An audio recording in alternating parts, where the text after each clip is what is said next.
ಅದೇ ಅವರಿಗೂ ನನ್ನ ಬಗ್ಗೆ ಮಾತಾಡಿದ್ರೆ ಉನ್ನತ ಸ್ಥಾನ ಸಿಗ್ತದಂತನಾ? ಈಗ ನೀವು ತೆಗ್ದು ನೋಡಿ, ಬಿಜೆಪಿ ಅವರ ಸಾಮಾಜಿಕ ಜಾಲತಾಣ ತೆಗ್ದು ನೋಡಿ. DK ಸಾಹೇಬ್ರ ಬಗ್ಗೆ 5 ಸರಿ, ಸಿದ್ದರಾಮಯ್ಯ ಅವ್ರ ಬಗ್ಗೆ 5 ಸರಿ, ನನ್ನ ಬಗ್ಗೆ ಒಂದ್ 3 ಸರಿ. ಅಂದ್ರೆ ಅವ್ರ ಸಂಬಳ ಸಿಗ್ತಾ ಇರೋದೇ ನಮ್ಮಿಂದ ಅಲ್ಲ. ನನ್ನ ಹೆಸರು ಹೇಳಿಲ್ಲ ಅಂದ್ರೆ ಬಹುಶಃ ಅವರೆಲ್ಲ ನಿರುದ್ಯೋಗ ಆಗ್ತಾ ಇದ್ರೆ ಏನೋ, ನಾವು ಬಿಜೆಪಿ IT ಸೆಲ್ದವರು. ನಾನು ಫ್ಯಾಕ್ಟ್ಸ್ ಮಾತಾಡ್ತಾ ಇದ್ದೀನಲ್ಲಪ್ಪ. ಈಗ ನಾನು ಕೇಳಿರೋ ಪ್ರಶ್ನೆ ಅದು ಯಾವ್ದಾದ್ರು ಅನ್ಕಾನ್ಸ್ಟಿಟ್ಯೂಷನಲ್ ಇದೆಯಾ, ಇಲ್ಲಾಜಿಕಲ್ ಇದೆಯಾ? ಬಿಟ್ಬಿಡಿ, ಅನ್ಕಾನ್ಸ್ಟಿಟ್ಯೂಷನಲ್ ಬಿಟ್ಬಿಡಿ, ಇಲ್ಲಾಜಿಕಲ್ ಇದೆಯಾ? ಅದಕ್ಕೆ ಅವ್ರಿದೆ. ಈಗ ಏನ್ ಮಾಡೋದು, ವಿಶೇಷ ಪ್ರೀತಿ ಇದೆ ಅಷ್ಟೇ ಅಲ್ಲ. ನೀವು ಮುಂದೆ ನೋಡಿ, ನಿಮ್ ಪಾಪ ಅಮಿತ್ ಶಾ ಅವರೆಲ್ಲ ನಮ್ಮ ಬಗ್ಗೆ ದಾಖಲೆಗಳು ತಗೊಂಡಿದ್ದಾರೆ. RSS ಅವರು ಬರೇ ಅಲ್ಲೂ ಕೂಡ ಹೇಳಿದಾರೆ, ನೀವೇನ್ ಮಾಡ್ತಾ ಇದೀರಪ್ಪ, ಸರ್ದಾರ್ ಪಟೇಲ್ ಆದ್ಮೇಲೆ ನೀನೇ ದೊಡ್ಡ ಹೋಮ್ ಮಿನಿಸ್ಟರ್ ಅಂತ ಹೇಳ್ಕೊಂಡು ಓಡಾಡ್ತೀರಾ, ನೀವೇನ್ ಪ್ರಿಯಾಂಕ್ ಖರ್ಗೆ ಏನು ಮಾಡ್ತಾ ಇಲ್ಲ ಅಂತ ದಾಖಲೆ ತಗೊಂಡಿದ್ದಾರೆ. ಈಗ ಇನ್ನ ಕೆಲವು ವಾರದಲ್ಲಿ ಪ್ರಾಸಿಕ್ಯೂಷನಿಗೂ ಕೇಳ್ತಾರೆ. ನೋಡಿ, ಸ್ಟ್ಯಾಂಡರ್ಡ್ ಆಪರೇಟಿಂಗ್ ಪ್ರೊಸೀಜರ್ ಇದು. ಅದು ಇಷ್ಟು ಬೇಗ ಆಗಲ್ಲ, ಆಗುತ್ತೆ, ಬಟ್ ಇಷ್ಟು ಬೇಗ ಆಗಲ್ಲ. ನಾನು ಮುಂಚೆಯಿಂದ ಏನ್ ಹೇಳ್ತಾ ಇದ್ದೀನಿ, ಈ ಶಾಲು, ಈ ನಿಮ್ಮ ಗೋಶಾಲೆಗೆ ಹೋಗ್ಬೇಕು, ಗೌಮೂತ್ರ ಕುಡಿಬೇಕು, ಧರ್ಮ ರಕ್ಷಣೆ, ಗೋ ರಕ್ಷಣೆಗೆಲ್ಲ ಯಾರಿಗೆ ಬಿಡೋದು? ಬಡವ್ರ ಮಕ್ಕಳಿಗೆ.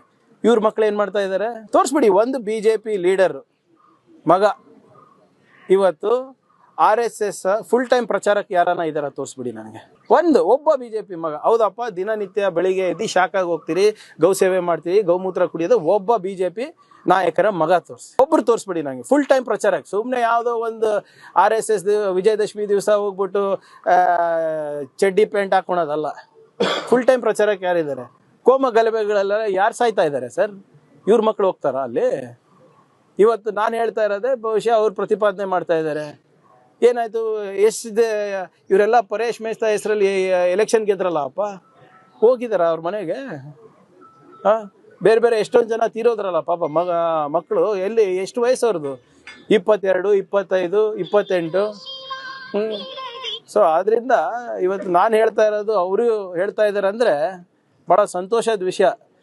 ಈಗನ ಜಾಗೃತರಾಗಿ ದಯವಿಟ್ಟು ಒಂದು ಉದ್ಯೋಗ ಹುಡುಕಿ, ತಮ್ಮ ಕುಟುಂಬದವರಿಗೆ ಒಂದು ನೆರವಾಗಿ.